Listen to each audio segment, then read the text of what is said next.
Hello viewers, welcome to my channel. Today I'm talking about atopic dermatitis. Yeah, it's a big name, but it's not really a big name for those that have come across it.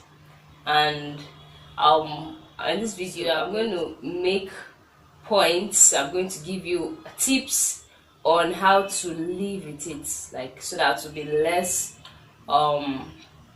stressful and less disturbing, so that you'll be able to cope with it, you understand. Now, atopic dermatitis is like one out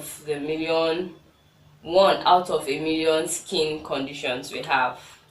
We have so many skin conditions, like the yappa in this country. The yappa, if it's not fungi that is causing a skin condition, it's bacteria, it's something else, it might be hereditary.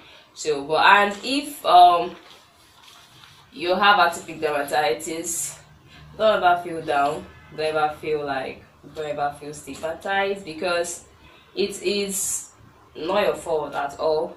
It can be just because of a genetic condition. It can be because of genetic predisposition, dysfunctional immune system. It can also be because of the harsh environment.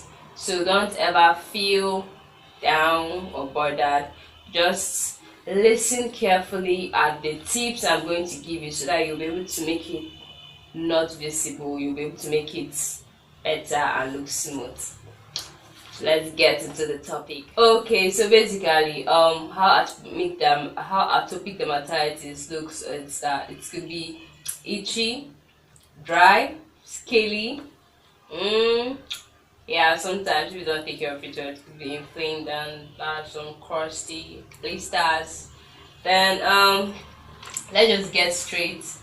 How to take care of it? How to take care of your atopic dermatitis so that it will be clear and smooth, like normal, beautiful skin, that you don't even notice anything. Is make sure you don't overwash the environment. Don't overwash the affected area, because if you wash, you bath, it's good to be clean. Oh, it's good to, but do you know yourself that some research said too clean environment itself can even be one of the causes of this atopic dermatitis. Let's just leave that part. Yeah, but don't overwash that place, because you're just trying to remove all the moisture. Drying it. But even if I've given you one now, and let's go into the next stage. Even if you wash up like that environment, even if you wash it, maybe you have a bath, or you just want, maybe it's your hand, so you're washing your hand regularly. You know, they say you should wash your hand regularly.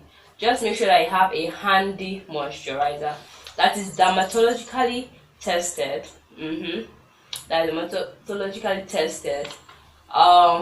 To use, so you have it handy, so that anytime you just wash your hand, you know that you're going to rub it, or anytime you maybe wash your leg, maybe it's in your leg or somewhere, you know that you're just going to rub the moisturizer there, so that it won't be dry and flaky. And you understand, it's not just all about washing and moisturizing. What type of soap are you using to wash?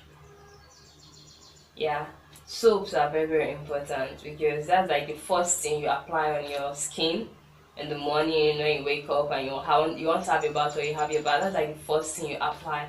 So make sure the soap you're using is actually good. I don't believe in using bleaching soaps, toning soaps, all those stuffs. If you're having something like that, you're having that kind of skin condition, just avoid all those type of soap. It's not by force you fail. It's not by force. After all, black don't crack. So just make sure that you don't use any type of soap. Make sure your soap is dermatologically tested. And here I'll be giving you a tip now. The tip is, I prefer Dove. Dove is mild, is gentle, and it is dermatologically tested. So you can use Dove soap to bath. I've set up to 3 points. Now the fourth point is, if the skin condition is in your hand, your fingers, your hand, Before washing, make sure you use a hand glove. I would make sure you use a hand glove that is disposable, or a hand glove that you can use twice at least to avoid too much cost. Yeah, make sure you use a hand glove to wash. Avoid coming in contact with all the detergents that can be harsh on your skin. Yeah, it's not really good. Even people that have normal skin, sometimes all those harsh detergents can not be so friendly on the skin. So just avoid detergents, and even if you're using detergents, make sure you have a hand gloves to use. Then this tooth cream, hydrocortisone. Hydrocortisone is, it's good to use if the skin looks like seriously bad. Not so bad, but it's good. Like hydrocortisone is more like to reduce the immune response, because sometimes atopic dermatitis, remember I told you, that it could be as a result of that dysfunctional immune system. So your immune system is just fighting the normal cells in your skin. So it can just be to reduce the action of your immune system. That's what the major thing of hydrocortisone. So you can just maybe apply it there, maybe twice in a week or 3 times in a week. Yeah, you can mix it with your Vaseline. So the last point, the last but not the least, in fact this point I reserved it for you if you're still in this video. This point is about vegetables, not just any vegetables, parsley leaves. So you blend it together with other veggies of your type, like that you can drink.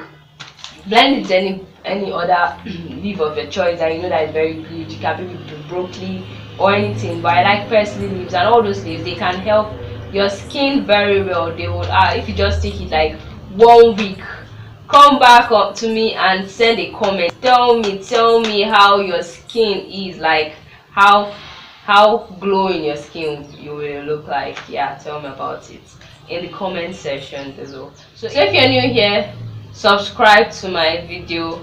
If you're not new and you're a returning visitor, thank you very much.